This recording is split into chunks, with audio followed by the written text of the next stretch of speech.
आपको भैया ये जो ओवरनाइट जो सक्सेस जो इतनी दिखाई दे रही है ना, आप उसकी गहराई नहीं समझ पा रहे हो यार। ये रिलैक्स गाइस। तो देखो भैया, जिसको आप ओवरनाइट सक्सेस बोलते हो ना, जैसे भाई अभी क्या होगा कि अभी जो हुआ भी है, ऐसे भाई बहुत सारे स्टूडेंट्स हैं जिनकी तुम रैंक एक्सपेक्ट नहीं करते होगे। तुम्हारे पड़ोसी होंगे, स्कूल वाले होंगे, दोस्त यार होंगे, हाँ सीनियर होंगे लेकिन थोड़े दोस्त यार होंगे, उनकी भैया रैंक आ गई होगी और उसका तुमने नाम दे दिया होगा क्या कि सर ये तो ओवरनाइट सक्सेस है, ठीक है ना। तो देख लो भाई साहब, ये क्या है, ये भैया सतह है, ये भैया जहां आप देख पा रहे हो ये भैया सतह है, समझ लो ये सरफेस है। आपको भैया ये जो ओवरनाइट जो सक्सेस जो इतनी दिखाई दे रही है ना, आप उसकी गहराई नहीं समझ पा रहे हो यार। ये जिसको आप जो ओवरनाइट सक्सेस बोल रहे हो, उसकी असलियत जानते हो क्या क्या है? उसकी भाई साहब असलियत जो है वो है बेटा हार्डवर्क। हार्डवर्क क्या होता है कि कभी लेक्चर 3 घंटे का आएगा तब भी वो देखेगा, वो देखेगी। कभी लेक्चर क्या होगा बहुत टफ होगा तब भी वो फाइट मारेगा, वो फाइट मारेगी। कभी क्या होगा भाई साहब, बैकलॉग हो जाएगा। सबसे इंपॉर्टेंट चीज भैया जो आजकल लोगों की समस्या वो क्या, बैकलॉग है। तो भैया बैकलॉग आपका हो रहा होगा, ऑब्वियसली हो रहा होगा, टॉपर का भी होता है। रिसेंट एक स्टूडेंट का मैंने इंटरव्यू लिया, उसका भी बैकलॉग हो गया था। लेकिन बैकलॉग होना बुरी बात नहीं है, बुरी बात यह है कि बैकलॉग होने के बाद हार्डवर्क नहीं करना और उससे फाइट नहीं करना। तो बैकलॉग हो रहा है तो कोशिश करो बैकलॉग ना हो, और बैकलॉग अगर हो गया है तो उसको जल्दी जल्दी भैया कंप्लीट करो। बहुत सारे लोग पूछते हैं कि सर बताओ बैकलॉग कैसे कवर करें। सिंपल सा आंसर है, पढ़ के, हार्डवर्क करके।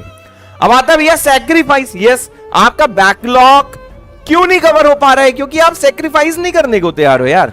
सैक्रिफाइस करो, दोस्ती सैक्रिफाइस करो, अपने प्यार को सैक्रिफाइस करो। किसी फंक्शन में जाना है, शादी में जाना है, बर्थडे में जाना है, टीवी देखना है, इंस्टाग्राम देखना है, यूट्यूब देखना है, मस्ती करनी है, वो सारे सैक्रिफाइस तुम करो। सैक्रिफाइस का मतलब ये नहीं कि अपने पेरेंट्स को छोड़ दिया। क्यों? सरापी ने कहा था कि त्याग दे दो, हमने सर सैक्रिफाइस कर दिया। नहीं, सैक्रिफाइस का मतलब क्या होता है? सैक्रिफाइस का मतलब होता है टीवी देखना छोड़ दो, मूवीज देखना छोड़ दो। ये नहीं ब्रह्मास्त्र आई है तो ब्रह्मास्त्र देख लो, ठीक है, थोड़े दिन के लिए छोड़ दो। नेटफ्लिक्स मत देखो, यूट्यूब मत देखो, इंस्टाग्राम मत देखो, गर्लफ्रेंड से ना मिलो, बॉयफ्रेंड से ना मिलो, अपने दोस्तों से ना मिलो, पेरेंट्स से ज्यादा बात ना करो। हाँ, ये मैं बुरी बात मेरी लग सकती पर ना करो। तो भाई ये सारे सैक्रिफाइस तुम्हें ही करने हैं।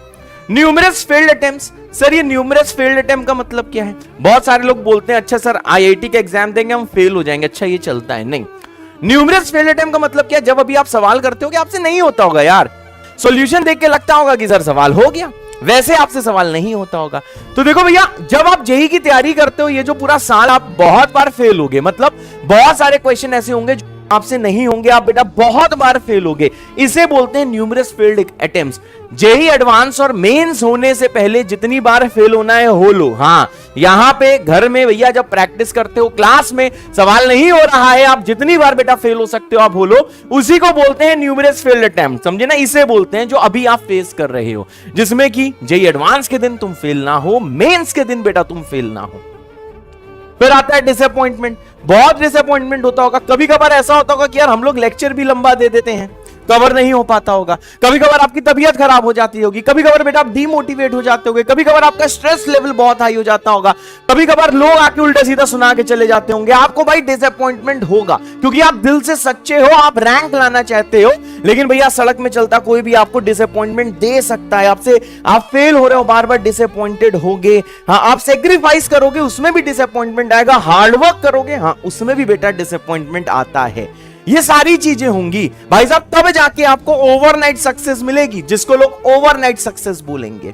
उसके बाद भैया लेट नाइट्स। हाँ, अब देखो इसको यार आजकल की जनरेशन लेट नाइट को बहुत नेगेटिवली लेती है। कैसे लेती है?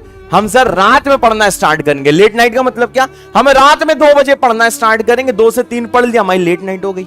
भैया इसे लेट नाइट नहीं बोलते हैं। लेट नाइट सर हम किसे बोलते हैं? हम लेट नाइट बेटा उसे बोलते हैं कि जैसे मेरी क्लास ओवर हुई, आपने 15-20 मिनट में डिनर किया, क्लास ओवर होते ही 9 बजे से पढ़ने बैठ गए, तुमने ट्राई किया कि 2 घंटे में तुम सारा होमवर्क कर लोगे, तुमने पूरा ट्राई करा कि तुम 2 से 2.5 से 3 घंटे में पूरा होमवर्क कर लोगे। लेकिन कभी कभार ऐसा होता है कि 5-6 घंटे लगना पड़ता है, तब भी जाके होमवर्क नहीं होता।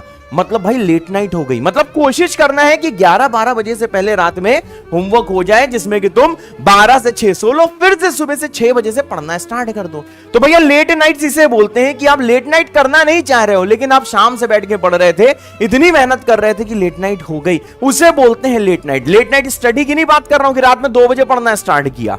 लेट नाइट का मतलब क्या होता है कि कोशिश करी कि रात ना हो, क्योंकि रात सोने के लिए होती है बेटा, रात सोने के लिए होती है, उसके बावजूद बेटा लेट नाइट हो गई। भैया मानो चाहे ना मानो भगवान याद आते हैं। हाँ बेटा भगवान याद आते हैं। तुम भगवान, अल्लाह जिसको मानते हो, गॉड, जीसस जिसे मानते हो, भाई साहब प्रेयर भी करनी पड़ती है। हाँ भगवान से प्रे करो कि हे ईश्वर मैं जितना मेहनत कर रहा हूं, मैं जितनी मेहनत कर रही हूं, मैं ये सारी चीजों सेक्रीफाइस कर रही हूं, बार बार फेल हो रही हूं, फेल हो रहा हूं, डिसअपॉइंट हो रहा हूं, रात रात भर जागना पड़ता है, बहुत हार्डवर्क करना पड़ता है सर, लेकिन भगवान प्लीज प्लीज प्लीज मुझे सक्सेस दिला देना। टफ डिसीजंस, यस बेटा कभी कभार ऐसा होगा कि यार घर में कोई शादी होगी, लेकिन अगले दिन तुम्हारा एग्जाम ज्यादा इंपॉर्टेंट होगा, तो भाई साहब आपको टफ डिसीजन लेना पड़ेगा। टफ डिसीजन क्या लेना पड़ेगा? हाँ यार मेरे घर की शादी है, फिर भी मैं कल नहीं जा रहा हूं, मैं नहीं जा रही हूं, ये है बेटा टफ डिसीजन। यस कभी कभार ऐसा होगा कि हाँ किसी रिश्तेदार के यहां कुछ बहुत उल्टा सीधा हो जाएगा, ऐसा हो जाएगा, लेकिन हाँ उस टाइम भी क्या पता कि आपका अगले दिन करियर बहुत इंपॉर्टेंट हो, तो भाई साहब आपको टफ डिसीजन लेना पड़ेगा। ठीक है उससे मिलने हम नहीं जा सकते, हाँ, क्योंकि मिलने से क्या है भैया, आप मिलोगे तो एक फॉर्मेलिटी कर लोगे, और हाँ अगर आप उसकी सही में हेल्प कर सकते हो तब तो जाना जरूरी, इसको नेगेटिवली मत ले लेना। अगर आप उस रिश्तेदार की सही में हेल्प कर सकते हो तो जरूर हेल्प करो, लेकिन आप इसके लिए जा रहे हो कि सहानुभूति देंगे, ठीक है, सहानुभूति के साथ में क्या होगा कि हम जाएंगे, एक फॉर्मेलिटी पूरी हो जाएगी, तो भाई फॉर्मेलिटी करने का अभी टाइम नहीं है, ठीक है ना। तो भैया टफ डिसीजन लेने होंगे, ये सारी चीजें जब बेटा आप एक साथ करोगे ना, तब जाके तुम्हें मिलेगी ओवरनाइट सक्सेस, और बेटा आप बनोगे JEE advance rank holder. Okay sir.